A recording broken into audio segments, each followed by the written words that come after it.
We are back here with another episode of Elevated Barbers Podcast. And again, I am Bradford Kelly, aka the business-minded barber, and I am here with... This is Delmar the Prince, co-host of the one and only Elevated Barbers Podcast. Let's start the show. The information that you're giving them is going to elevate them financially, mentally, emotionally, and going to rise, and they're going to elevate. We are here trying to elevate barbers as they're elevating the industry. The one and only Elevated Barbers Podcast. Let's start the show. Now we have another special guest, but they're not special in regards to the fact that this is the first time we had them. We had him on last season. He's actually going to bring us some more value, going to bring us some more gems, going to bring us some more of his genius. Welcome to the stage, Dexter, Al Dexter, AI Dexter, whatever you want to call him. Welcome to the stage. Let's go. Awesome. You guys are awesome, man. You guys are awesome. I love watching you guys flow, and you guys' comedy is hilarious. You guys are definitely brothers for sure. Al, it is such a pleasure having you again on the podcast. Last time, you gave us a lot of gems, man. So many so that we was like, we know he got more. So let's bring him back. That's awesome, bro. I'm excited to be back. I can't believe it's almost been a year since there, man. And you guys are killing it, absolutely. And definitely more where it comes from. I'll try my best to give as many gems out as possible on this podcast, this episode. I do want to point out though, since the last time we had you, or the first time we had you, you're no longer cutting hair anymore, right? Am I correct? That's correct. Yeah, that's correct. Fully retired in March, actually like end of March, headed into April, cutting hair and coaching full time. I'm working remote. This is my studio right here. This is where I'm working. He living the life. Hey, Al, how old are you? I'm 27. I just turned 27 in July. Yeah. Hey, for I'm gonna get closer to the mic. For you barbers, I'm talking to you. For you barbers out there who are under 30, you can't retire before 30. I just want you to know. What's so funny is the camera was focused on your finger, not your face. Oh, let me do it again. But for you barbers that are out there that are under 30, you can't retire before the age of 30. This man is a prime example of how it's done. Yeah. So hit him up, find out how you retire before the age of 30. I appreciate you guys saying that. That really does mean a lot. It's kind of surreal. It's kind of crazy. You know, I still cut my cousin's hair, my brother's hair. Their family members will always get free haircuts. And I'll post it on social media. I'll get my old clients hit me up. Are you coming out of retirement? Are you pulling a Michael Jordan on us? I'm like, no, I'm not. I'm sorry, I'm not. 45. 45. Yeah. Oh man. Well, let's actually dive into a little bit of the transition. You know, so like you said, we spoke almost last year. My God, that's a big water bottle. I just wanted to. What's crazy is I started this morning. So you started this morning and completed it. So I need to get more than a gallon of water. Usually a gallon lasts me the whole day. It doesn't not treating. I need to drink more. Well, you had to turn up for this episode. Yeah, you had to turn up for this episode, so you probably hydrated a little more than usual. That's right. Yeah, that's right. Yeah. I'll probably have to go in the middle of this episode as well. Press pause if you have to. But let's dive into the transition, man. So last time we were speaking, you were talking about the ability that you were able to raise your prices, increase your prices, grow your business at 180 Cut. And we found out last episode why 180 was the business name. It had nothing to do with the cool logo, even though that is a cool logo, but actually that you wanted someone when they came to you to have a 180-degree turn in their image. And so I thought that was just brilliant. I was like, man, he's really a genius. That's so cool. As you were in that space, we began to talk about how to use social media to grow your business. We were talking about posting. We were talking about understanding what you post the most of is what you'll attract the most of. So we began to talk about all of these different things. And then like 8 months later, you retired. Yeah. You know, you left the whole behind the chair scene. But I think like what Delmar is talking about in regards to highlighting the fact that you were able to retire from behind the chair as an obligation is the goal that we all should have as barbers, right? We should all have the goal that we don't want to be obligated to the chair. Not that we can't cut or we don't want to cut no more. I'm tired of cutting hair. That's not the goal. The goal is I want to be able to work because I want to, not because I have to. And you have been able to achieve that through different means. So my question, going back to my question, is what was the pathway or the journey that took you just from saying I want to charge higher prices to saying I want to be able to, like you said, work remote and not be behind the chair from an obligation standpoint?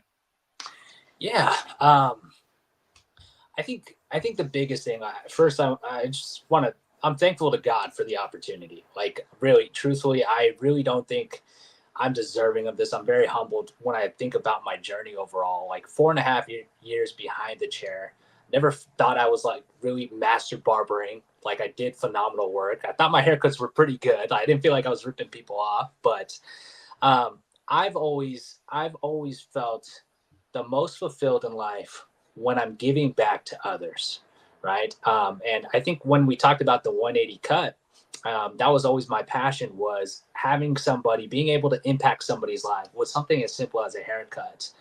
And for me, this just seemed like the next step. I always knew that barbering was a stepping stone, that I wanted to do something that was bigger in scale, I guess you can say, than just a one-on-one chair thing.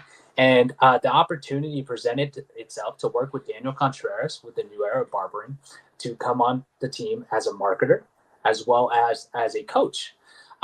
And when that kind of got brought to the table, first, with my fiance, making sure, hey, is this the right financial move for us? We're getting ready. Unbelievable. We're getting married in 30 days and October 9th. So it's kind of just crazy that all of this happened. Making a move like that, retiring from barbering, when we're getting ready for the wedding, has been unbelievable of a journey. I'll just say that. Yeah. But I think for me, I always knew that was going to be the next step.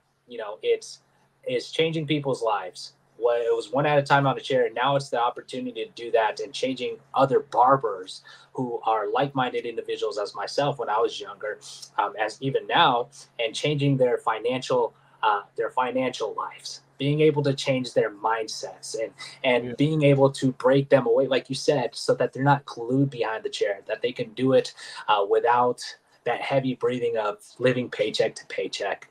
And so for me, I made that leap and that jump because I had faith that God had a plan, right?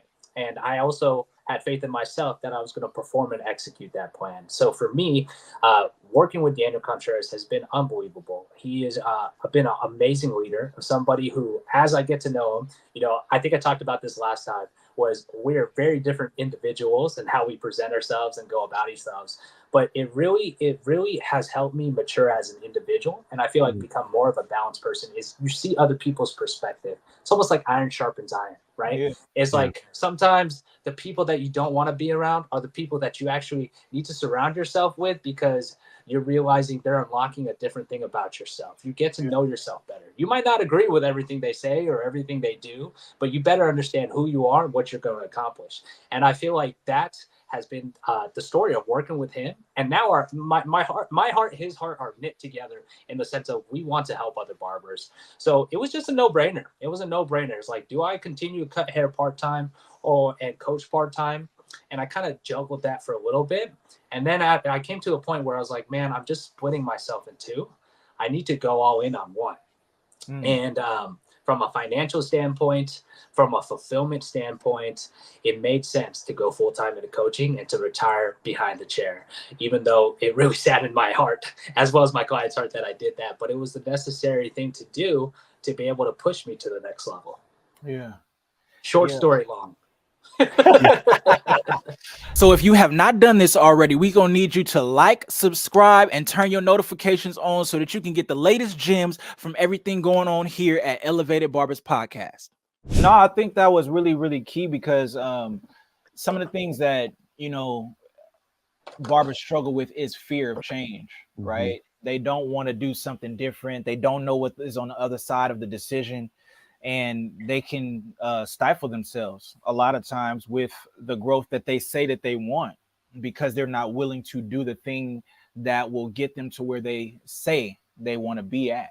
And for you to transition from behind the chair full time and to go into coaching, what characteristic would you say you had to either have, or what did you have to do to develop this whatever characteristic so that you could do it? What would you say that is? Coaching is a different beast for sure. You know, the fact of the matter is getting to see different walks of life, you know, like how we do in a barber chair, but now people are, you know, not paying you just necessarily $40, $60 to change their haircut. They're paying you a lot of money to make sure that you get a result that you promised. You know what I mean? So there's that factor in there in all of it. And I'm still improving constantly as a coach. Like I definitely feel like there's so much room for improvement for me in coaching. But I think a characteristic that's important to have as a coach is being empathetic to others and understanding of people's situations. Everybody learns in a different way. Everybody moves in a different pace. And one of the things that you have to do as a coach is you kind of have to be like water. You got to go. Each and every single client that you're with is a different flow, is a different way. And it's hard to take off that hat, put on another hat of a client, what they need for you, and then juggle those together. It's hard, but it's fulfilling and it's fun. So I would just say putting yourself in other people's shoes has been something that has helped me tremendously as a coach, is understanding other people's mindset, understanding other people's current financial situation, or what is it that's stressing them out. That helps me get them a better result if I can communicate that to them, and they can communicate back what it is that's going on. Yeah, I like that. Al, when you got into the barbering industry, did you ever see yourself becoming a coach, or was the dream to be, you know, I want to be the best barber I can be? And then this just kind of presented itself as an opportunity to take a different turn, still being in the barbering industry, but not behind a chair. You're now being a coach and helping other barbers grow and scale their business. Yeah. You know what's funny is it's still up on YouTube. I posted it up on YouTube maybe 5 years ago now. If you guys look up the 180 cuts, you can pull up a video of me. It's like a 7-minute video of why I chose barbering as my career. And I kind of go into all of that. And one of the things that I talked about on that video that was always top of mind, top awareness, is barbering was always a stepping stone to help other people grow. Right. So it was always something that I knew that I wanted to step into. Now, did I think it was going to be coaching, one-on-one coaching and something like that? I had no idea. I thought it was more going to be like, I wanted to be more like Chris Basio. Like, he was somebody I looked up to. I was like, I just wanted to make vlog videos on YouTube, maybe some tutorials. That's kind of where I went to. But this is, you know, God knew what was the plan was. And what I'm doing now is amazing. And I love it. Absolutely love it. Definitely. I can appreciate that, man, because, you know, you said barbering was a stepping stone to helping people. So that showed, you know, kind of showed where your heart was in helping people. And then barbering was just a platform to be able to do that, you know. And, you know, you definitely can see it when you're posting on social media that you have a heart to want to help others succeed and grow. You know, you giving out a lot of free game on social media. No doubt. I know you have, you know, your stuff that you give out in coaching that's exclusive, but the game that you give out on social media that you give for free, that's a lot of, you know, game that can change somebody's life, you know, as far as building their following, building their brand, you know, helping them grow in their business, learning how to use AI, Chat GPT to help grow their business. Also, like, you know, you're giving away a lot of free stuff, you know, just because you love being able to help people and being an asset and impactful in people's lives. Yeah. It's something that was instilled to me at a young age. Like, growing up, my dad was in and out of my life. So I was heavily involved in church, and my youth pastor and my pastor, these guys were people who invested in my life and brought value and made me the man I am today when my father was in and out of my life. And that has been always something that stood out to me. Is like, these guys don't get paid to take me out. In fact, they're spending more money taking me to Panda Express every week just to catch up on me. Yeah. And it's something that I realize is a principle I want in my life. Is I'm a firm believer of you reap what you sow. You know, a lot of people call it whatever you want to call it, karma, whatever the case is. But I understand that, and it's a principle that I live by. The more I give, the more God will give back to me. You know what I mean? I cannot outgive God. So it's like, for me, it's like, if I throw everything, you know, the value and stuff like that out to people, and I help other people, I have no doubt in my mind that God will continue to bless me and push me to where I need to be and take care of me financially too. Yeah, absolutely. And it also, it gives you a certain level of peace, wouldn't you say? When you are able to help somebody, you know, like a lot of times, if we don't understand life, then you only think about making money. But you know, life is way bigger than chasing a dollar. Yeah. And even when you are making money, you want to have peace with it, right? You want to have a sense of peace with it. And a lot of times barbers will get in behind the chair and they make some money, but they don't have the peace that they, you know, that they think that they would have because they have the money. And it's just like, well, yeah, money don't give you that, you know? So what you have to be able to do is learn how to enjoy what it is that you do. And because you understood that jewel within you, you knew that younger, where you said that you were going to use barbering to be able to help people, whatever way that was. You didn't really care. I'm assuming, I never got a chance to watch that 7-minute video, but I'm assuming you didn't care how it happened. You just wanted to be able to help somebody, and you saw that barbering would let you do it. So you got behind the chair, you start cutting. And then when you are cutting, you like, oh, I can help somebody by telling them this, or I can help somebody by changing how they feel based on what I do. And you start to see all these like small little additives that feeds who you are, because it's like, hey, I really want to help people, and barbering lets me do that. Right. And now you're going to the next step, and you're starting to coach barbers who are doing what you wanted, that you used to do, which is help people from behind the chair. You're showing them how to do it, but then you're also showing them how to make more money. But at the end of the day, I bet you a lot of them are having a lot more peace behind the chair as they start to profit more as well. And I say this in a few different episodes. I hope it catch on, because it should. But profit with no peace is painful. You know, but profit with peace is priceless. You can't put a price on having profit, but also having your peace. So this is what we want to. This is what we want to do, and this is why you're doing what you're doing. And I commend you for it. You know, just a small little, quick little tangent. That's what it's called. You know, it would seem as if I wouldn't want to bring on someone else that has different education than I would, right? Because I have my own coaching course, I have my own program, yada, yada, yada. But this is Elevated Barbers Podcast. Yeah. We are elevating barbers that are helping elevate barbers. It's not no gatekeeping. It's not no something where we're trying to be the end all be all for everybody. That's not the goal. The goal is that we care about barbers.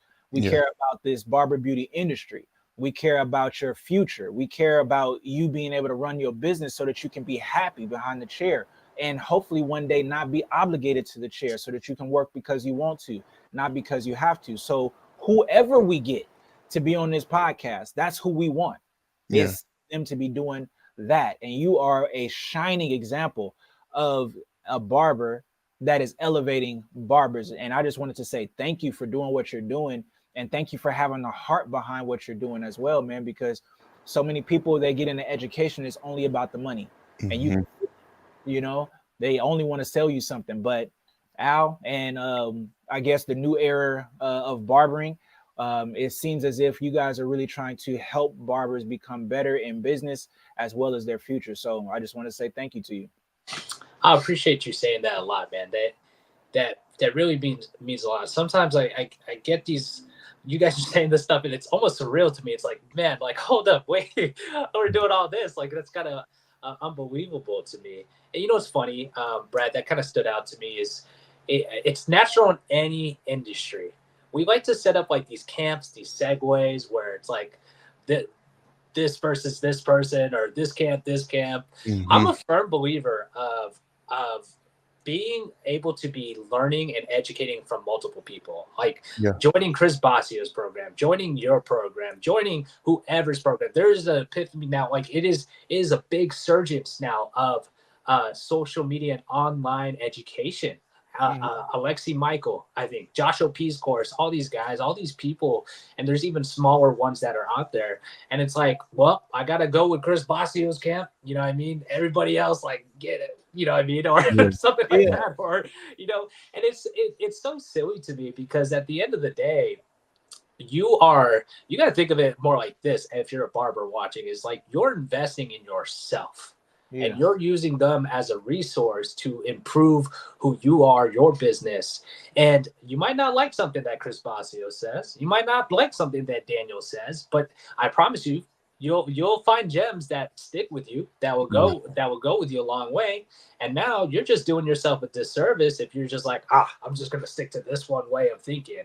Is you're really putting yourself in a box and your education in a box. It's like, man, I'm all for it. We are all for invest in yourself. You don't have to just be having an ego emoji everywhere. You know what I mean? That's kind of like the animal that they use at the New Era Barbering. You don't have to have that everywhere. You can be in multiple different camps and learn and grasp and stuff. And that's actually how you go ahead and improve yourself even more, is now you're getting multiple like data points, right? Yeah. It's like, oh, they said this at the six-figure barber. Oh, they said this in New Era. Oh, they said this in Marv's little thing that he had. Boom. It's like now you piece it all together and you hear it in so many different ways that it just really sticks. I'm a firm believer that repetition is the key to learning, right? Yeah. And then there's repetitions that are different repetitions. You know, Chris Bassio, Marv, Daniel, they might say things differently, but I promise you, like core principle wise, there's a lot that are very similar. Mm-hmm. And if you can understand it, it might not make sense when Marv says it, but it makes sense when Bassio says it, right? Yeah. It might not make sense when Bassio says it, but it makes sense when Daniel says it. You might not like the way Daniel says it, but you like the way Marv says it. Somewhere it's going to click. And if you just put yourself in a box, then it's like you're never going to have that click for you, or it's going to be a lot longer until that clicks for you. So it's just funny that we try to do that. We kind of separate ourselves, or we put each other in camps. And it's like we all should, like you said, be elevating and supporting each other as an industry. It's only going to make our lives better and put some respect on our industry's name. You know what I mean? Yeah. Man, it's like, go ahead, B. No, I just said, don't we need it? We need that respect on our name, but we have to be elevating everybody that's elevating everybody. You know what I mean? Yeah, and to Al's point, it's like, going to Barnes and Nobles, you might go to the millionaire mindset section. There's multiple books on having a millionaire mindset, right? But just because you pick up and read one, don't mean that you can't read the others. Like everybody's viewpoint, everybody's teaching something and talking about something different. But the beauty of it is you can take from each one. So I can take from a Brad, I can take from a Al, I can take from a Bassio, a Deluxe, different ones that are out there that have different forms of education. They may be talking about the same thing. They may not be talking about the same thing, but I can take a gem, like you said, Al, from every one of them, Yeah. And I think it's key to point out as well as, when you think about application, this is the difference, because sometimes you can receive information from so many different points, but the challenge is you can have too much information and you'll have information overload, right? Where you can't make a decision on what it is that you want to do because you're stuck learning. So at a certain point, you have to be able to make a decision, not that you choose one camp over another camp, but just that you want to, like you were saying, Al, how you'll be attracted to somebody's vibe, right? You'll get something from them, and you could have learned from a lot of different people, but you'll get something where you feel like this person can take you to where you want to go. Mm-hmm. You know your business, you know your direction, you know what your goal is. And if you don't, this is why you stay in information space. And you be like, okay, I need to learn this. But at a certain point, you're gonna be like, man, I want to do that. I want to do that. And then that's when you can make a decision, because that's the specialty of everybody that's teaching, is they have a specific goal, usually, that they can provide the customer or the consumer of their content. They have a goal that they can help them reach. And that's up to the viewer. That's up to the consumer to decide what they're going to purchase, what they're going to invest in themselves through. Because it's not that you're investing in Basio. You're not investing in a level up program because it's Brad. You're not investing in AI, Dexter, or the new era of barbering because it's new era barbering. You are focused on your growth. You know what you want to do. Yeah. And because we all may give you a avenue to do it, you'll choose. But then I would say, stick to that. Stick to whoever you choose to invest in. Not that you can't learn more and get more, but from an application standpoint, like you said earlier, you'll always change directions if you're getting too many voices for the direction that you say you want to go. So once you choose somebody that you're going to listen to and apply the information to what you're doing, stick with it. Because if you don't, then I'm sure you've probably experienced this with your workouts. I see you be going to the gym, Dex. I'm sure that you've realized that if you, and Delmar, you know the same thing because you guys both work out. But if you are super sporadic with what you're doing, then you won't get results in what you're doing. But if you learn how to focus and say, okay, this is what I'm going to do to increase my biceps. This is what I'm going to do to increase my chest. This is what I'm going to do to increase my wind. This is what I'm going to do to increase my stamina. How can I do this when you focus on what you have to do, then that's when you'll get the results, because you're going to keep doing it, Yeah. So hopefully that gives a little bit of light. Like, don't stop learning, but at a certain point when you start to make decisions, choose one and try to stick to it so that you can get the results. Yeah. It's like the one word that comes to mind is consistency, right? Yeah. That's like, I love that gym analogy that you use. That's like a phenomenal analogy. There's so many different programs. Which program do I choose? Yeah, which do I do, right? It's like, man, if you just buckle down and you go to a program, it might not be the best program, might not be the flashiest program. It might just use dumbbells, but gosh dang it, if you do that consistently for a year, I promise you're going to get muscle. And a lot of people, they don't do that thing consistently. They'll join something. It didn't work for me. They'll give up after the first plateau, or they'll join the program, but they're not fully committed to what you were saying. Is like, find that programs, use it, and do it. But I guess like where I was getting at was just like, you don't have to just, that's the one program. Like, I do full body. If you do a push pull, you're weird, man. Like, don't make nobody else's program. You know what I mean? Whichever one works best for you. I just hate that division. I hate that animosity that some people have in our industry towards each other, or the thought process behind that is like, no, we're all here to improve and get better. Yeah, absolutely, man. So now that you have all of this free time, well, I won't say it's free time because you're busy still. He be doing these vlogs and showing what he's doing, like the day in the life of a retired barber. I like watching those videos because it shows that you're still active. Now, when you think about the barbers that are not inside New Era of Barbering, when you think about the clients that you used to be able to spend time with, when you think about all of this time now that you have on your, I wouldn't say on your hands because you spend time doing stuff, what would you say though is consuming your mind when you're not on the camera? Like, what's happening?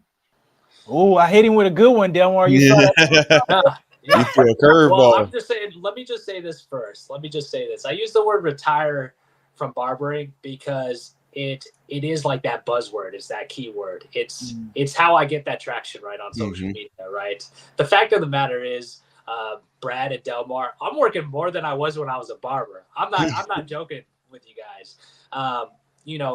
The coaching is something that's almost like you have no days off. I'm working with 50 to 60 clients at a time, and they're all expecting me. They're all sending me videos to review. They're all asking me questions.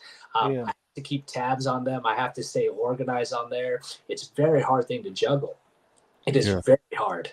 And I will say it's almost like some days, if I can just be transparent with you guys and also with anybody else, I hope I don't get crucified for this. It almost looks like, oh, I kind of wish I was just cutting hair still. You know what I mean? It's like easier, you know? And I'm sure as you guys grow your personal brand, or, you know, Delmar owning a shop, or Brad, as you're growing your business and growing your course and everything, it's kind of like some days you wake up and you're like, man, I'm just going to cut hair. You know what I mean? And you kind of let that like thought process feed into you. So I would just say that, like, I am legit some days, Mondays, like today, I'm thankful that I have some time to be able to be with you guys. I have to set that apart. But there's some days where I wake up at 5 o'clock in the morning because our company is based off of Eastern Standard Time out in Miami. I have to wake up at 5 o'clock. I'm on call at 6 a.m. And then I don't get off of work until, I kid you not, guys, like 8 p.m., 9 p.m. It's a full day thing. I'll take a lunch, right? And, you know, on social media, it's really easy to Hollywood stuff up. I'll say that, you know what I mean? Yeah. It's all part of a lifestyle kind of thing. Not every single day is like that, but more often than not, there are days that are like that, where I am literally on call, back-to-back calls for 30 minutes with one-on-one with clients for, oh man, 5 to 6 hours at a time. Someone has a quick question. Let me skip my lunch so that I can get it. Kind of like you're squeezing in clients, you know what I mean? Like you're squeezing in, and you know how taxing that can be.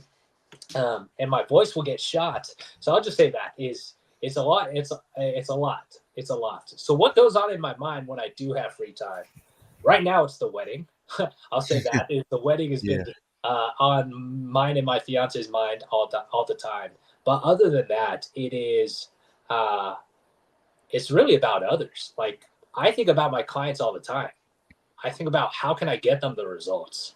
I genuinely feel bad when they join and maybe a month and a half in, and it's like, bro, we're still only getting like 1K views, or like, because we track everything, bro. We've actually made less money. It's like, those are the people where it's like, all right, what am I doing as a coach that's not resonating and clicking with them? And like, how can I be a better coach to get them the results? And when it's very hard to turn off that switch when I'm spending time with loved ones or hanging out with the friends, my friends. But when I am thinking, that's what I'm thinking of, is like, man, how can I help my clients the best as possible? How can I get them? So if you have not done this already, we're going to need you to like, subscribe, and turn your notifications on so that you can get the latest gems from everything going on here at Elevated Barbers Podcast.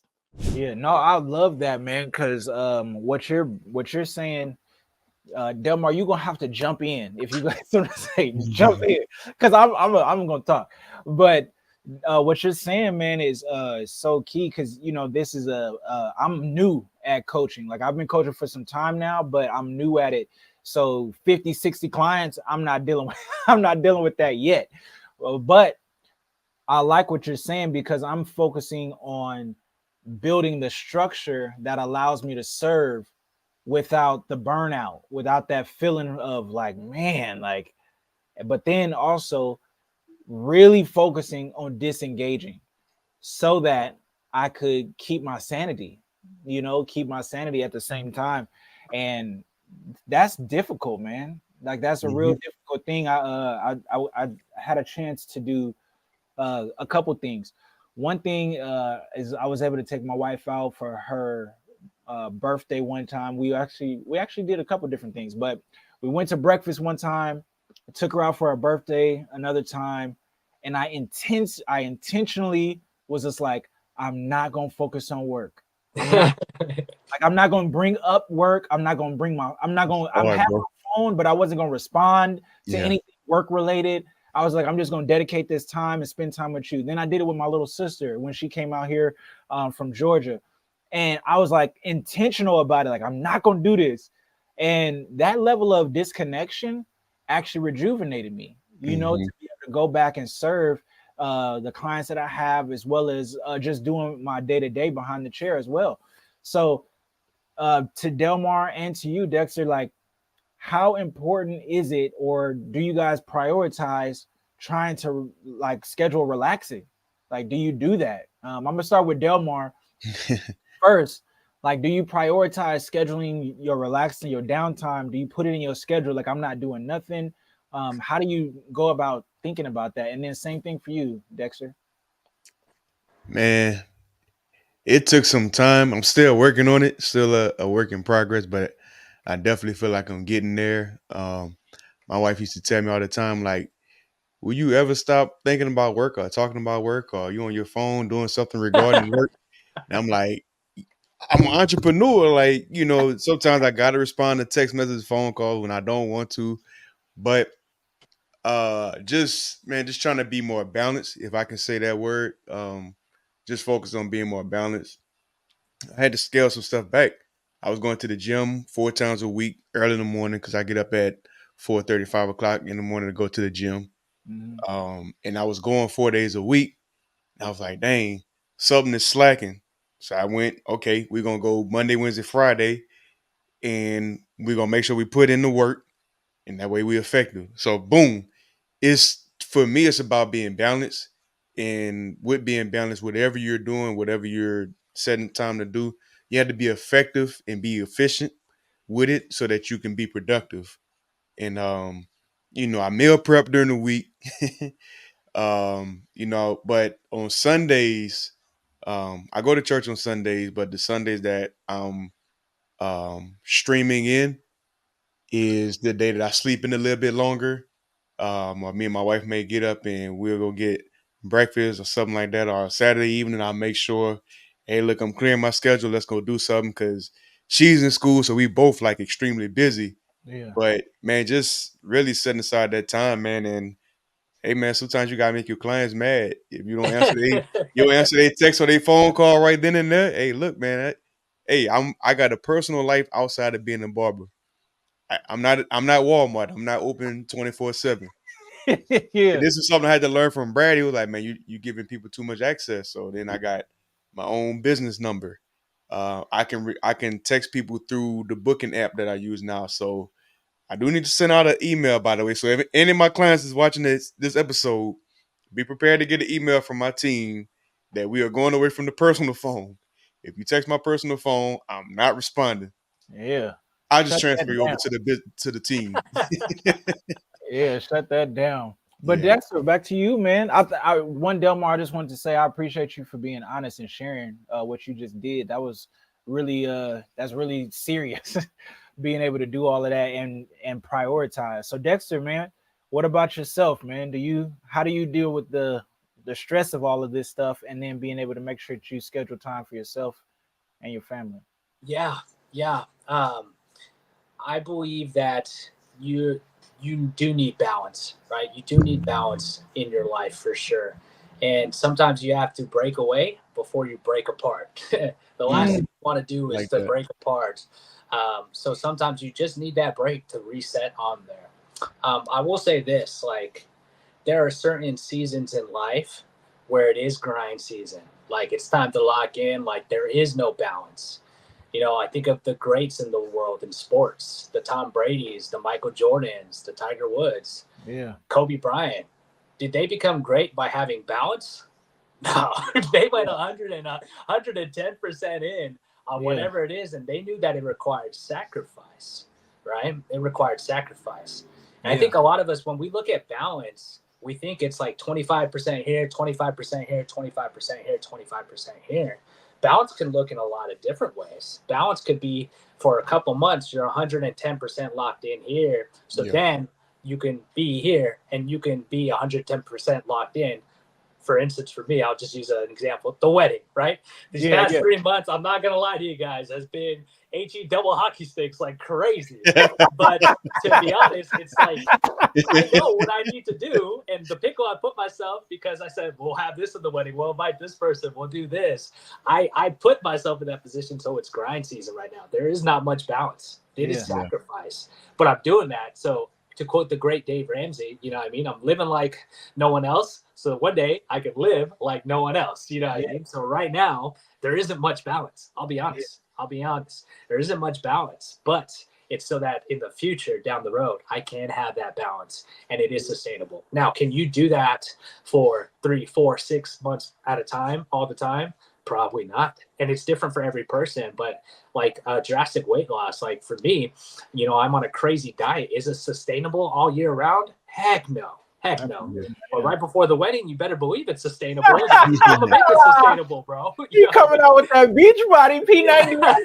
Exactly. So that's my whole take on there. But I am a firm believer that you do need to break away before you break apart. You need to have that break and find time to do that. But it looks different. Balance looks different for everybody. Yeah. And it's knowing who you are and knowing what you can take is going to help you find that better balance. And setting those boundaries and those non-negotiables for you, balance can look different for everybody. Yeah. I do want to add to what you say, Al. It kind of feels like you're talking more so about mindset also, because like you said, you might have a time period where you're breaking away, you're working less, or you're thinking about work less, and that's cool. That has its time and its place. But there's also a time where you feel like, okay, it's grind season. Let me focus on this for right now. I'm gonna come back to this, but let me change my mindset and then, you know, just get in work mode. And I feel that because I'm kind of in that mode right now. Like me and my wife just took a little weekend vacation to Austin almost 2 weeks ago.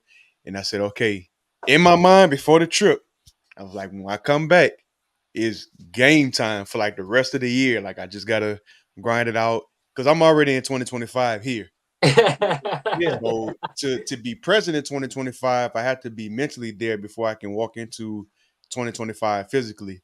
So I'm doing things right now and grinding and preparing for next year so that, you know, I can be on it. I can be my best self next year. And then, you know, things don't always go according to plan, but it don't have to stop the goal because it's off plan, you know. It's just, it might take you a different route, or, you know, you have to change some things up to still get to the goal, but the goal is to reach the goal. Yeah. I like one of my business coaches, he says life is like music, you know, and in music, and you play instruments, right, Al? I do not. No? I don't know why I had it in my head that you like played the drums or something. Yeah. You guys don't want to hear me in choir. Y'all don't want to hear me. Y'all don't want to hear that. But they said that in life is like music, right? Like music has a lot of different components for it to sound well, for it to be able to have an emotional connection to somebody. It has to be different things that's going on all at the same time so that someone can really find the value in it. But in music, there's a lot of tension, and then there's a lot of breaks, right? So it'll rise, it'll intensify, and then it'll balance that out with something calm or whatever. But we notice that in life too, like what you were saying, like sometimes you got to build that intensity so that you can appreciate the calm, or sometimes you have to have a calm so that you can do like Delmar said, so that you can build the intensity. It's always going to be a rhythm more than it is 25% this, 25% this, 25% this, 25% that.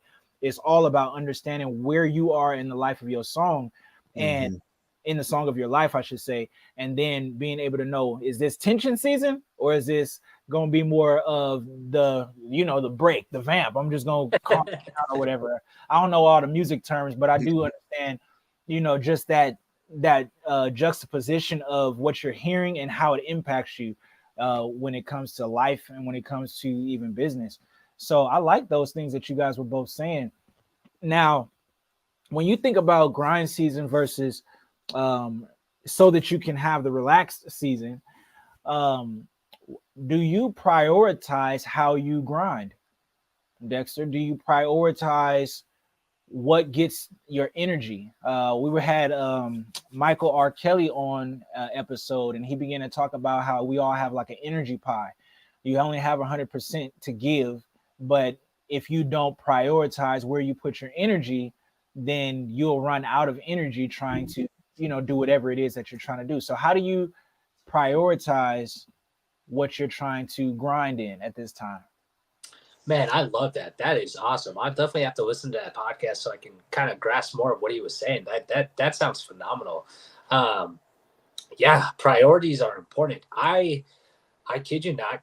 Like when I last year when you know, I was on the podcast, I didn't really have a schedule. I more had my booking system. That was it. Now I live and die by my schedule. Like I literally time block everything.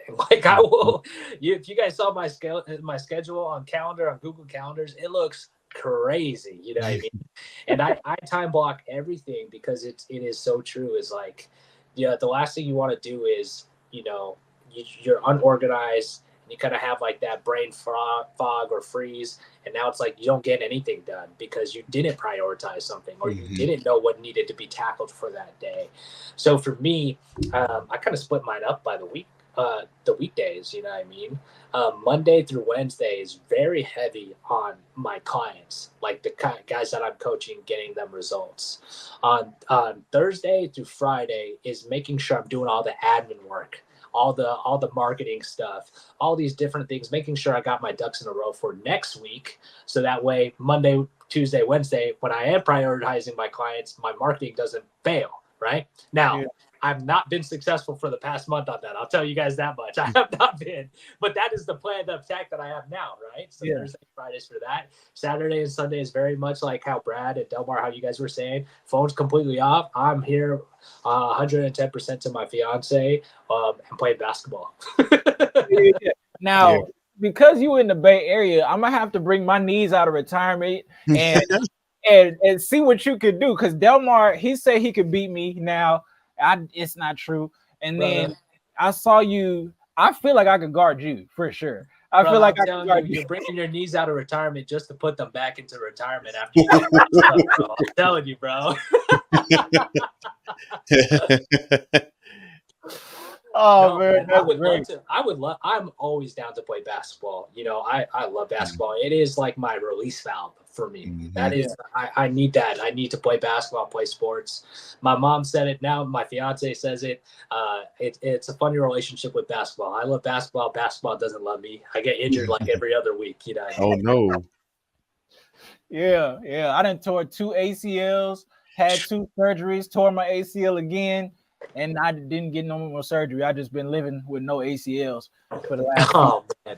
But I still think that I could do some damage if needed. I just got to strap up the right way. You gotta take your pain meds before you get on that court.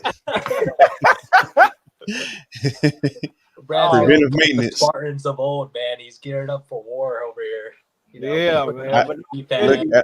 Al, I told him he don't want them problems, man, because I looked up to Brad on the court, man. Like Brad got me by 2 years in age, and when I would go visit him in California during the summertime, I would see him hoop, and I wasn't on that level like that yet, So he's still holding on to past time, and he hasn't seen me hoop in a while.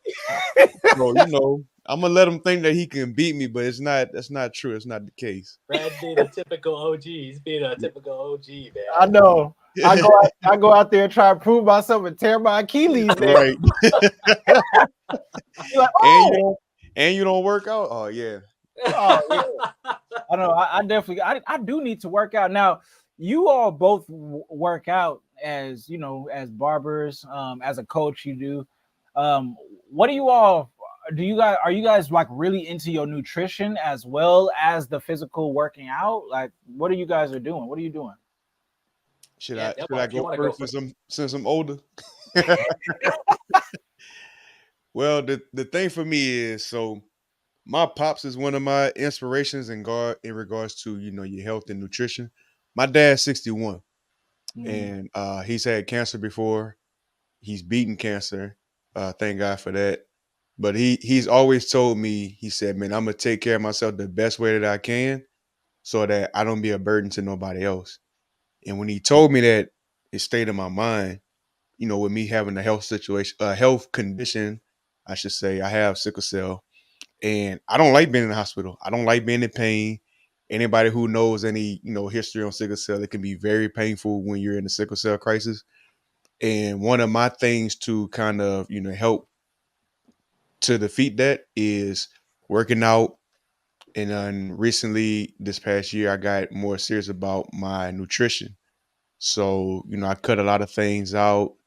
And then, one of my mentors, he's big on nutrition and things too, man. He told that story about when he stopped eating them donuts, man. And he said he had a flashback, or, he just had a vision. He was driving on the freeway, and then a donut just kind of hopped off the billboard it was spinning around, man. I was like, oh man, that's serious. That's how you know you're having withdrawals. But it's a lot of things I cut out, man. And you know, if you want to last long, just in life in general, you know, you got to be able to take care of your body, man. You know, God wants us to be able to take care of our body and appreciate it, not to, you know, be all into it, I should say, but He does want you to take care of yourself so that you can prevent certain conditions and things coming like that on your body. The body gonna do what it do, but I don't want to contribute to my body having a disease or, you know, a health condition. You know what I'm saying? Yeah. So I stretch, I drink a lot of water, I watch what I eat. I work out 3 times a week. I play basketball every single week, Brad. But I'm just real big on that, man. And it's not even all for aesthetics, but like Dion said, you look good, you feel good, you play good, you get paid good. So in our case, it would be you fade good and you get paid good. But yeah, I definitely think that's something that we all should do, man. Whether you're a barber, lawyer, dentist, whatever, you know, take your health serious. Yeah. You know, us talking about basketball, it just made me think, man, we got to start a basketball barbers league. That is the next big thing, bro. Somebody. There's a lot of barbers that hoop. Yeah. You know, I still think he's super nice. I don't know why 360 Jeezy think he good. But if you watch this 360, I don't know why you think you nice. That's awesome. No, you know, nutrition is key. It is huge. It's something I'm learning this past year, and I really let my weight let go. Like I was at 215, 220 in March of this year, and now I'm sitting at 186, which I feel really awesome about. You know what I mean? Nice. And, really good about. But the energy levels on there, like I remember being a barber and going out to eat fast food and staying up late till 2:00 to play video games with the boys, or, you know, just caught up to whatever, doing things, and only getting 5-6 hours. Like I promise you, a lot of the issues you're facing where you feel like you are not motivated, you cannot do anything, you kind of feel like you're stuck in a rut. If you improve your nutrition and you improve your sleep, game changer, absolute game changer. How much of that mental fog and fatigue that you have disappears. Absolutely disappears if you stick to eating and more whole foods. You know what I mean? If you learn how to cook certain things, and my friends always make fun of me because all I know how to make is steak and eggs, like legit scrambled eggs. We'll mix it up, maybe boiled eggs, steak and eggs, sometimes a pork chop every once in a while, but it's whole foods and it makes me feel good. Like I'll legit eat that one meal a day kind of thing, and I'll stuff myself on that, and I feel better than if I ate 3-4 meals, a salad. You know what I mean? McDonald's. Al, I literally eat Monday through Friday. I eat boneless, skinless chicken thighs. I mix it up. I might chop it up. I might stir fry it. I might bake it or whatever. And jasmine rice. And I eat that every single week. Just switch it up. You know, and I feel so much better. You don't have no vegetables? Y'all don't have no vegetables with what y'all doing? Fibers? Salad, broccoli. Even though broccoli not a real vegetable, but we're not going to talk about that. No, that's man-made. We all understand it if you actually pay attention to life. But go ahead. I was gonna say I hate vegetables, so I don't. I'm not gonna lie. What? You don't eat no vegetables? I'll take a multivitamin. I'll say I got my stuff from that. I'm not perfect. I never said I was. I'm in the coaching space of coaching barbers, not a diet coach. You know, not a fitness coach, that's for sure. But I do eat fruit though. Yeah, I love fruit. I love fruit. Blackberries, raspberries, blueberries. I'll eat them all day. Kiwi even. You know, I love that stuff. But it's funny. It's funny, Delmar, that you said like you eat the same thing. It's funny how we as human beings naturally build habits. And we are people of habits, right? So it's like, you know, I guess like I'm thinking like people in this podcast, I'm like, man, I love talking to you guys and having a good time with you guys. And I'm like thinking like, holy cow, it's been an hour. I was like, I haven't even talked about anything social media, or what's the last thing I said that I felt like was of value over here? I'm thinking Habits, a great book to read. great book to read on there on building habits. Oh man, it's the compound effect. And they talk about building habits on there and how small habits and how those stack up and how you can replace bad habits with good habits. And for you guys barbers out there that are really trying to piece things together, it starts with building those small habits. You know what I mean? And maybe instead of getting, instead of going out to eat every single day on lunch, maybe you pack a lunch for 3 or 4 days of those weeks. Start slow, work your way up, and you'll be surprised at what that'll even do for your business. It's crazy to think that if you fix your nutrition and you fix your sleep, it will improve your business. Yep. But I kid you not, like, it's funny is that's one of the things as I'm coaching barbers is the biggest thing. It's like, man, I'm not recording content. Why haven't you been recording content? We get to the end of it. Homie's sleeping like 4 hours a night. You know what I mean? It's eating absolute garbage. I tell him, like, dude, we got to get 7-8 hours of sleep and you got to start eating better. Yeah. Now he's recording his content. His videos are going viral, right? Like, what the heck? It's because he has the mental fortitude and he has the creative mindset and the ability to think and not to have that brain fog now to be able to accomplish that. He's always had it. It's just he wasn't getting the right amount of sleep. It's crazy how much that can change your business. Absolutely. I don't think we realize that, man. Like, we are what you eat, whether that's, from your environment standpoint, you are what you consume, but just, what we eat. If you eat more vegetables and, chicken and, the right type of rice and not eating junk, McDonald's, Domino's, pizza, all this stuff. Like you said, the stuff that we consume, it can cloud our mind. It can cloud our judgment. We can start feeling depressed and not knowing it ain't got nothing to do with what you're going through in life. It comes from the food that you're consuming. Yeah. But if you just change that, it'll really change your mindset. I'm 36 years old, bro. I'll be 37 next year. And at 36 today, I'm in the best shape of my life than I was at 25, 26. Man. Like this version of me would run circles around 25-year-old me. Easy. Yeah. What's funny is that you mentioned, I know there's like an 18, 19, 20-year-old barber that's like listening to this podcast and they just clicked off. They're like, what the heck are these guys talking about? You know what I mean? But that's the truth. And it's really amazing that you said that, Delmar. Is I'm pushing 27. I used to think, I remember like being 18, 19, 20, thinking 30 is old. No offense to you guys, by the way. Now it's like, I realize like heading into my 30s, your 20s suck. Like, you're adulting at its finest. You kind of get thrown out there. You're broke as can be. Like, you're still trying to figure out yourself. You're making all these crazy decisions. Where you're going to live, what's your career, who are you going to spend your life with, all these different things at the young age of 20. It's unbelievable. And I'm really excited. All that to say, I'm really excited for my 30s because I really feel like I'm going to be a millionaire by the time I'm in my mid 30s for sure. Because now it's like, okay, 20s, I learned who I am. I got this. I learned a lot. All right, let's apply that knowledge now to my 30s. And for all you young bucks that are out here listening to this podcast later on, don't beat yourself up. If you're in your early 20s and you don't think you have everything figured out, or maybe you're even 30, 35. Like, I forget the exact statistic, but it was talking about billionaires in the world and rich people in the world that start at an older age and build their the Jeff Bezos, the Elon Musk, all these types of guys that you'll be surprised at the age that they became a millionaire and when they really started taking serious. You got your whole life ahead of you. I have my whole life ahead of them. Brad and Delmar, they're a little bit older, but they still got their whole lives ahead of them. Yeah. So all that to say, But I like what you're saying, man, because when you think about all of the stuff that we're talking about, we're talking about business. Yeah. And it's around some of the food that you may eat or how much sleep that you may get or just creating the right type of habits. But this is real business stuff. This is real business stuff. And it's stuff that I know I personally have to grow in myself, doing better at getting sleep, doing better at eating the right things. Like I don't eat a lot of trash, but I do incorporate some trash in my a little bit. And just like I'm listening to you and the passion behind what you're saying, like regarding getting sleep or eating the right things, how it can be a game changer for business. I know there's a few barbers that's online now that's talking about health, not going all into it, but like cold cuts.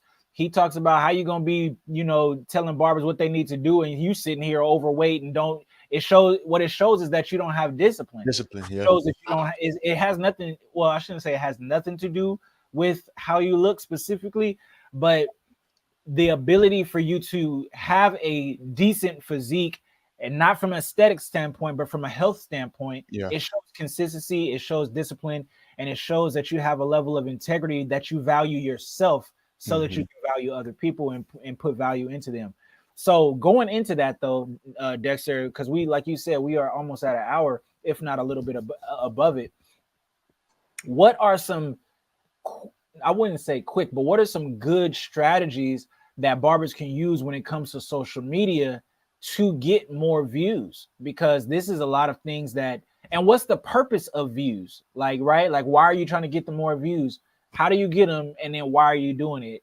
You could flip that question, flip it back and forth, however you want to do it. That's a good question for you.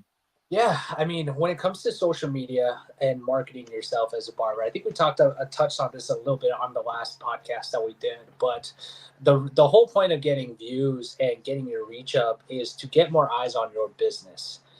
We were talking about in this day and age of 2024, most people find businesses via online. More than ever, people are buying stuff off of TikTok Shop, off of Instagram, et cetera, Amazon, all these things. We're finding about all these businesses from online. And the truth of the matter is like, just to be frank, if you are not using social media to any extent, or online booking or anything like that, you are really doing yourself a disservice and putting yourself at a huge disadvantage than what everyone else is.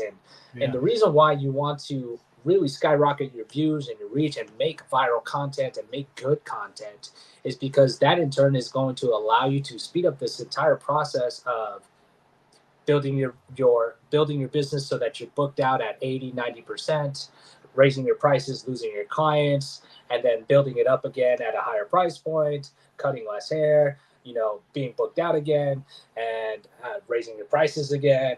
And then that whole flywheel thing, if you have a steady influx of new clients being booked and people that are finding your business,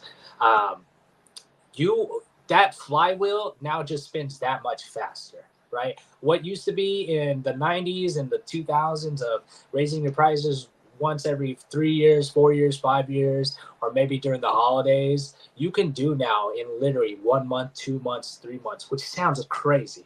You can literally, I've seen it happen. I've seen barbers that I'm working with raise their prices by $20 in a month and then do another $20 price raise in a month and a half. And people are like, what the heck? That's crazy, up in arms on there. But at the end of the day, their business still works. It's not broken because they have so many people from social media that are finding their content and booking an appointment with them, even though it's a higher price point.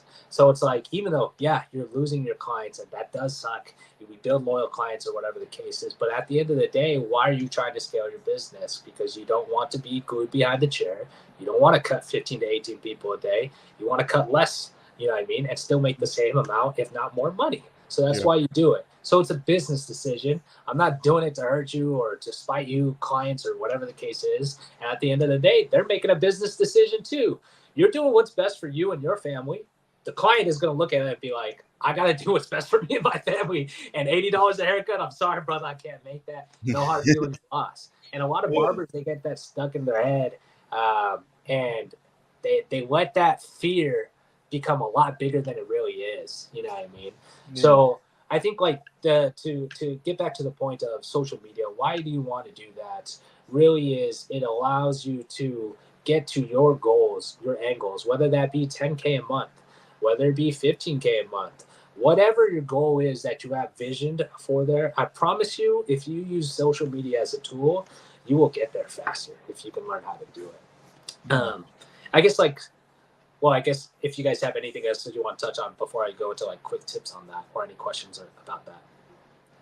Oh yeah, Delmar, do you got one? Because I tell you, jump in. You better jump in. I just want to say to what you're saying, Al, it's like when you see companies and we're watching a football game and you see commercials, it's basically the same thing. Like you just branding yourself, getting more exposure. That's why social media is important. I'm thankful for it because I've been able to build up my clientele a lot quicker than I would have in the, word of mouth passing out cars era. Yeah. I got my license in 2011. I started cutting in Gonzales, Louisiana at the end of 2012, and I was fully booked by the end of 2013. And then just continued to scale every year after that till I got to the point where I'm at now. But I don't think that would have happened I don't think it would happen as quickly without social media. Yeah.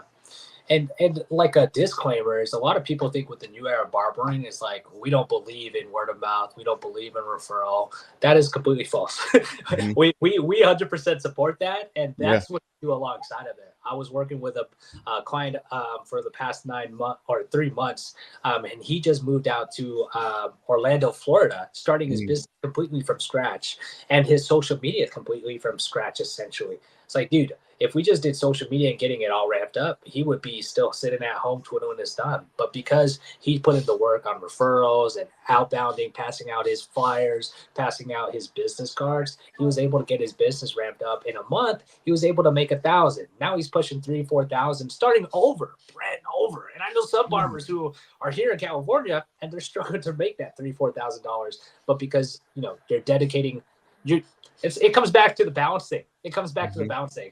That time is grind season for that boy. I mean, there is no time. You got to grow that business. You're out there passing flyers, running your social media rampant to get up to that. But I mean, I don't even remember what the point was of me going into that tangent. But yeah. No, that was a good tangent to go into because it's giving game to the barbers that are trying to grow, right? And that's what we're trying to help. That's what we're trying to do. One of the things that I know that you speak a lot about when I watch your content, and then I find people that I feel like is using either the tips that they got from you, or they must be a new era of barbering because I see trends happening where people are doing a lot of consultation videos where they're saying, oh, so what do you want today? And like that's how it starts off, and then you got the barber, or they got the one where I actually like it. It's funny, but I like it though. Where you got the client, they like this, and then they look at the camera. Yeah. Yeah, they do it from each side, like so, and then it shows the transformations, different things of that nature. So, what would you say for some tips that barbers can use to increase their views so that they can increase their business? Because barbers and we as barbers especially are very creative individuals, we get stuck in our head that we have to make a creative piece of content. It has to be different kind of thing. So I would just say changing that mindset shift from that first, from thinking that you are not original because you posted a content like a consultation, or you think you're going to be cringe or whatever because you did something like that. Is changing that mind frame from that is going to help a lot. But to get to that, once you make that mind frame switch, it really just becomes to studying the market. Just how we as barbers will study what is the trending haircut right now, Edgar haircuts, or mullets, or whatever the case is. Yeah, fringe. The textured fringe, you know what I mean? Yeah. Those darn UK barbers bringing that over here. I don't know how to do that. You know what I mean? So it's like those things, like how we study and learn that. Just because you watched a tutorial on a mullet, you know what I mean, and you never did it, or you follow that, and then now you're doing it yourself. Does that mean that you're not creative? No, you put your own spin, your own flair into it. You do it the way Delmar would do it, the way Brad would do it, the way I would do it. It'd be completely different, but it's still a mullet. Same thing when it comes to your content. Once you grasp that, then all you got to do is you got to study these contents. And I'll break it down. Is we teach this, and free gems for you guys that are watching is there. You want to think of like a steak, right? The steak. I don't know if you guys heard this analogy before, but what makes a good steak is the type of meat that you're using, the seasoning, and then what's something like that's on top of it is where it's being served, the plating, the ambiance behind all of that, et cetera, right? So when it comes to content and you're doing your content, you want to use that steak as an analogy. That analogy is you want to have the meat, first of all, which would be information, something informative, right? Then you want to have the seasoning, and that's going to be like entertainment, the humors, the memes, et cetera, And then you can throw into their being visually appealing, the lighting, you know what I mean, the editing skills, the sound effects, etc. That's like the plating, right?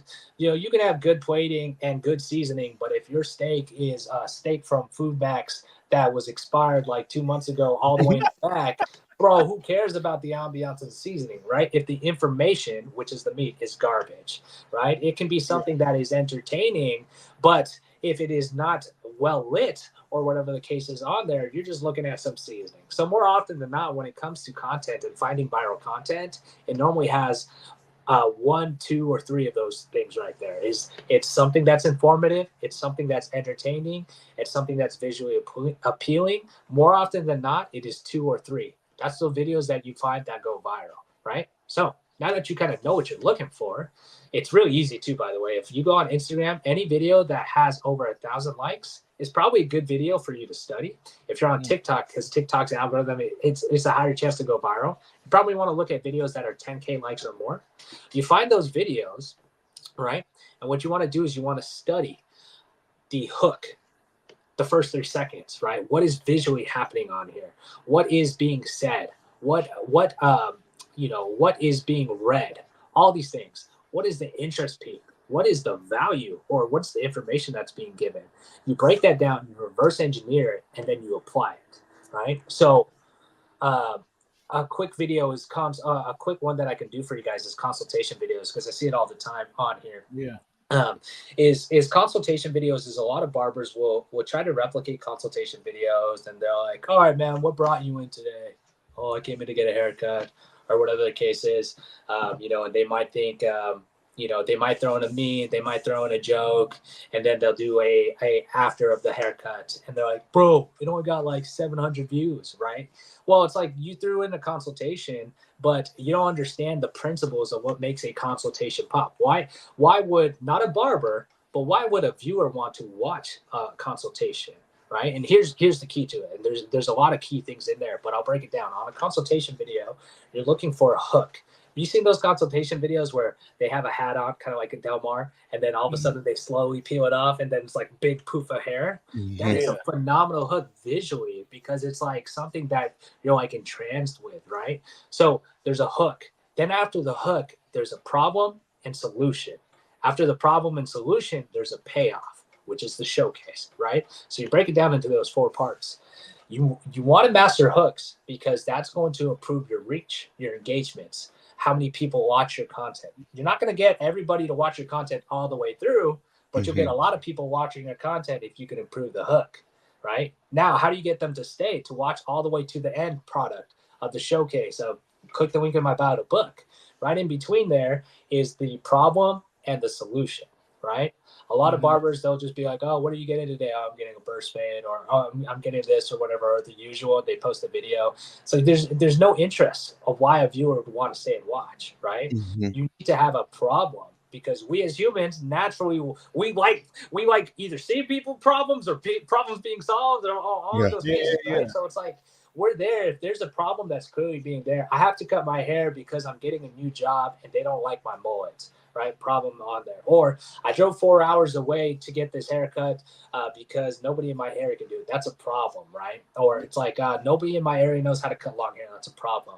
And then the solution, and it's a mixture of a couple of things. It's normally the client being the solution, or saying the barber is the solution. Just think about, like, in Sacramento, if I wanted to get a pizza, right? I might search up best pizza in Sac, right? In Sacramento. And I do that, and I might find a website, and it's this pizza joint, and they're like, I click on their website, they say, we have the #1 pizza in Sacramento, right? I'm like, but then I go on Google or Yelp, and I put pizza, and then I look at all the reviews. It's 5 stars, and they're saying, this is the best pizza in Sacramento, this is the best pizza in the 209 area, et cetera, et cetera. Which one am I more inclined to go to?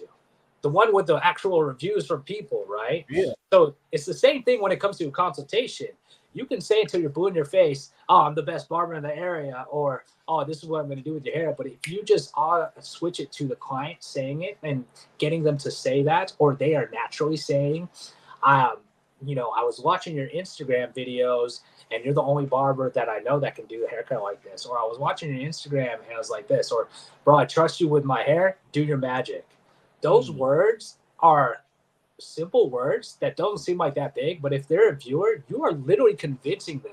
Their client is convincing them to book an appointment with you because it's like, well, if this person trusts him, right, with the problem, and he says he's the solution, I guess we're going to have to see, right? So you got the hook, you got the problem, you got the solution. Now it's the payoff. This is as the viewers, they're watching the content and they're thinking, all right, this is the, he got me to watch it. That's the problem, the solution. Let me decide now whether it is he actually fixes the problem or not, right? Yeah. And if you have a good payoff, as in a good before and after showcasing your work phenomenally, they are 100% going to be like, dude, he killed that, man. Oh, dude, I've been wanting that haircut. And boom, now you have a viral video because now they're sharing that video with their friends. They're sharing that video with their barber. Maybe they're not in your city, but they're like, dude, can you do a haircut like this? And now it's like another flywheel. Your content is going viral. It's going through this. It's going there. Instagram is looking at the watch time, the algorithm. They're saying, bro, we got to push this video out to more people in this area because it's getting people to stay on our platform for longer. And before you know it, it gets to the right eyes. It gets to the right target audience. And you get 15, 20 new clients booked from that video. It's a crazy thing. But now, are you all able to track which video got which clients? No, it is something that social media doesn't allow you to track, but you can easily track yourself with the tracking sheets that we have provided, like as resources in our community, where you're keeping track of your content, what went viral, you're keeping track of your new clients booked, and then what you can look at is like, oh, dude, today I got 4 new clients booked. Well, you know that the 4 new clients booked didn't come from the content that you just posted today, right? Those 4 new clients booked, if they said they came from social media, probably came from last week. So then you look at last week's couple of videos and you're like, this one is the one that blew up. All right, what did I do in this video? Now, instead of studying and copying other people's content, you're studying and copying your own content. Be like, what's working on my page right now? Oh, this is clicking. Let me go ahead and double down on this. Now it's like, consultation videos or those power of a haircut videos, right? Power of haircut videos might not be working on your page, but consultations are, right? So then you're like, all right, I'm gonna double down on consultation because it's getting me new clients booked. Yeah. So it's different for everybody. The algorithm finds different people, target audience. It's a crazy shebang of a thing. But the steak analogy, make sure that you have it's informative, entertaining, and visually appealing. You get that down set. Consultations, always think about the hook, the problem, solution, and the payoff. Those are the things I would say. If you're a barber trying to make content, those are things principles that you want to always think about. Man, that was good. Felt like we was all in class for a second. Yeah, if you're a barber out there interested in growing your social media, man, definitely DM Al Dexter. He's the guy to get your Instagram right for sure. Yeah. And just to help your business grow, man. Like we said, man, I think we should call this episode Why Barbers Don't Need to Gatekeep. I don't know, something like that. Well, you said there was some authority. Yeah, man. So many people are hiding what they know or only charging you for what they know and not really giving you value. So you have to pay to find out that you didn't want this information in the first place. Right. So it's an honor being able to have this type of an episode with you, man. I really appreciate you for taking the time, out of your extremely busy life, especially on a Monday, because this is the day that you say that you give to your clients. So it's an honor to have you, man. We really appreciate you. How did you enjoy your second episode on Elevated Barbers Podcast? This is season 3. How did you enjoy it? You guys, I genuinely think, and my opinion is very small because I don't listen to many different podcasts, but you guys and how genuine you guys are and the amount of value you guys bring and how you guys present yourselves, I think is top tier, is like number one in our barber community. And I wish more podcasts and more people were going this route because it is something that is a need in our industry, and you guys are absolutely killing it, man. I loved hopping on here. I love talking to you guys. You guys are awesome. I really enjoy always connecting with you guys. We appreciate you, man. We appreciate you taking time out your day, like Brad said, man, to be a part of the platform. No doubt. Absolutely, man. So we are going to end today's episode. I hope you guys got a lot of value out of this, man. We talked about fruits and vegetables, what to eat, what not to eat. We talked about business growth. We talked about even very, very niche social media tips on how to grow your reach, how to improve your views so that you can increase your clientele, so that you can increase your income. And if you are very interested in the new era of barbering, then please DM our Dexter. He can hook you up. He can make sure that you get all the information necessary so that you can grow your business. So this is Elevated Barbers Podcast, and we are out. The information that you're giving them is going to elevate them financially, mentally, emotionally, and going to rise, and they're going to elevate. We are here trying to elevate barbers as they're elevating the industry. The one and only Elevated Barbers Podcast. Let's start the show.